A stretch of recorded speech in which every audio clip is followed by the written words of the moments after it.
একটা বাসা চেঞ্জ করা যে কতটা পরিমাণে টাফ একটা ব্যাপার এবং তা যদি হয় আমার বাসা সেক্ষেত্রে তো আর কোনো কথাই নাই। নতুন বাসা হিসেবে আমার কিন্তু ফার্নিচার একদমই কম যেহেতু আমি একা থাকি।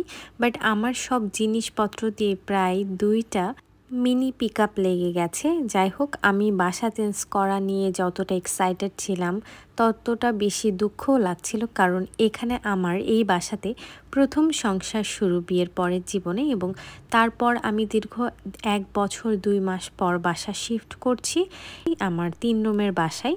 এটা ছিল ২ রুম, এজন্য হচ্ছে আমরা এই বাসাটা শিফট করছি এবং তার সাথে যেহেতু এদিকে শেষ আমার থাকা, এজন্য পিউয়ের জন্য ঈদ উপলক্ষে কিছু গিফট কিনে নিলাম কাটাবন থেকে। ওর খাবার, খেলনা, তার সাথে যত জিনিসপত্র ছিল সব আমি এখান থেকে কিনে নিয়েছি। এরপর আমি ডাচ বাংলা বুথ থেকে টাকা তুলে নিলাম, কারণ আমাদের ক্যাশ টাকা অনেক লাগবে যেহেতু বাসা চেঞ্জ করব। সো এই তো আমি সকালে ঘুম থেকে উঠে পড়লাম। আজকে আমাদের বাসার এইখানে আসলে শেষ দিনটা ছিল। এই বাসাটা নিয়ে অনেক স্মৃতি, অনেক ভালো ভালো স্মৃতি, খারাপ স্মৃতি সব কিছু দিয়েছিল।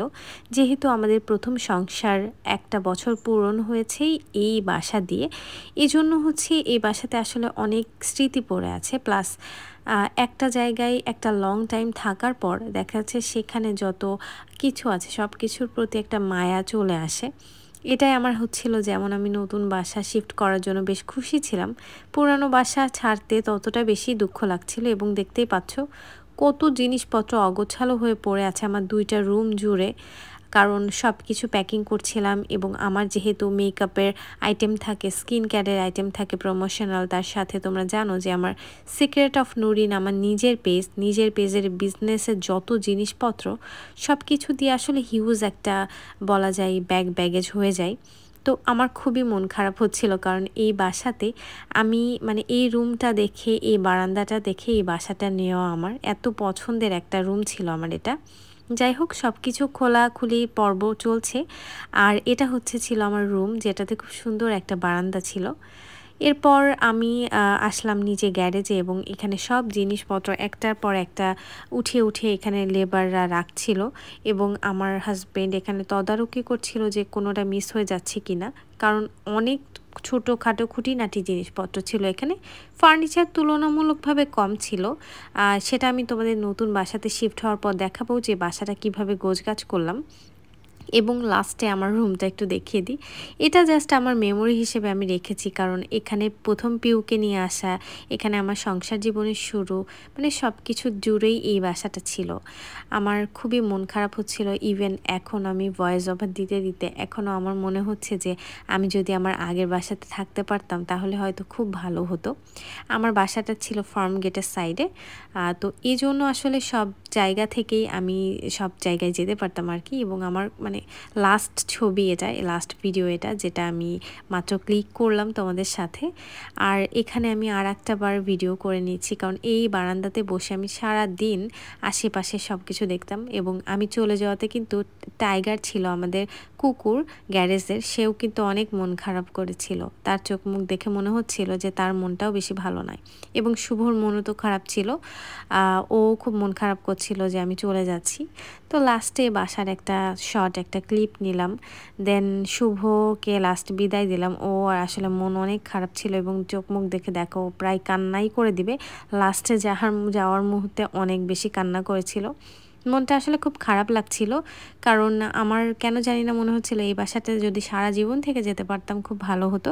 বাট যেহেতু বাসাটা অনেক ছোট, আমাদের জন্য এখন আর একটা রুমের প্রয়োজন, ৩ রুমের বাসা প্রয়োজন, কারণ সিক্রেট অফ নুরিনের জন্য এক্সট্রা একটা রুম দরকার। তোমরা সবাই জানো যে সিক্রেট অফ নুরিনের বিজনেসটা আস্তে আস্তে এগিয়ে যাচ্ছে এবং তোমাদের সবার সাপোর্ট এবং ভালোবাসা তো ছিলই সিক্রেট অফ নুরিনের সাথে। আমি চেষ্টা করব যে ডেসক্রিপশন বক্সে আমার বিজনেস পেজের লিঙ্কটা দিয়ে দেওয়ার। আমরা বাসা নিয়েছি শ্যামলিয়ার এই সাইডে। এবং এই সাইডে আমার কখনো সেভাবে থাকা হয় নাই। এই যে পিউয়েরও মন খুব খারাপ, কারণ ও বুঝতে পারছে না যে ওকে কোথায় নিয়ে যাওয়া হচ্ছে, খুবই কনফিউজ ছিল। তো এই সাইডে আমি কখনো থাকি নাই এবং এই সাইডটা আমার পরিচিতও না, এই জন্য আমার মানে কেন জানি না ভালো লাগছিল, আবার বুঝতে পারছিলাম না যে কি হবে। বাসাটা ছিল খুবই সুন্দর, অসম্ভব সুন্দর, এজন্য আসলে এখানে বাসাটা নেওয়া। আর যেহেতু 3 রুমের বাসা দরকার, আমার বেশ বড় বাসা আমি পেয়েছি।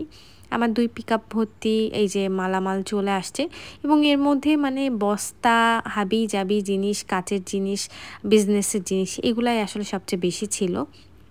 এবং এই যে আমি বাসার চাবি পেয়ে গেছি। রুমে চলে এসে ফার্স্টে আমি হচ্ছে আ যে ডাইনিং টেবিলটা এটা খুব সুন্দর করে আমি সাজিয়ে নিচ্ছিলাম এবং আমার শাশুড়ি ছিল, আমার খালা ছিল, যারা হচ্ছে আমার বাসাটা সুন্দর করে ডেকোরেশন করে দিচ্ছিল, ঠিকঠাক করে দিচ্ছিল। এরই মাঝে হচ্ছে ইফতারের জন্য আর কি আমরা সবাই সবকিছু রেডি করলাম, যেহেতু এখন রমজান মাস। ইফতারটা করার টাইমে আমরা আসলে পৌঁছে গেছি, এজন্য কোনো রকমে সব কিছু কেনা খাবার দিয়ে আজকে ইফতারটা করা। যদিও আমরা বাইরের খাবারটা খুব কম খাই, বাসায় ইফতারটা বেশি বানাতে পছন্দ করি। সো এই তো খাওয়া দাওয়া শেষ করে এখন হচ্ছে একটু রেস্টে আছি। নতুন বাসায় নতুন খাট সব কিছু মিলিয়ে আসলে খুবই নতুন নতুন লাগছে। আমাদের আসলে বাসা চেঞ্জ করার ছিল সময়, বেশ ফার্নিচার ছিল না। আমাদের 2টা খাট ছিল, একটা টেবিল ছিল, একটা ডাইনিং টেবিল ছিল, 3 পাটের আলমারি ছিল। আসলে যেই জিনিসগুলো আসলে বেসিক দরকার হয় সেই সব কিছুই ছিল মোটামুটি। 2 জনের সংসারে আসলে যে কয়টা জিনিস দরকার হয় এই তো। তো এই জিনিসগুলাই টুকিটাকি করে গুছাচ্ছিলাম এবং আমার খুব পছন্দের একটা জিনিস তোমাদেরকে দেখাই, দ্যাট ইজ এই মিররটা। এটা আমি লাস্টে আসার আগে আমি নিয়েছিলাম হচ্ছে পান্থপথ থেকে। এটার ডিটেল আমি দিয়ে দেব পরের কোনো ভিডিওতে। এরপর আমার বইয়ের যেই টেবিলটা, এটা গোছানোটা আমার সবচেয়ে জরুরি ছিল। এটা আমরা 2 জন মিলে খুব সুন্দর করে সাজাচ্ছিলাম এবং আমাদের পুরা রুমটা আমরা কিভাবে ডেকোরেশন করলাম এটা পরের কোনো একটা ব্লগে তোমাদের সাথে শেয়ার করব। সবাইকে আল্লাহ হাফেজ।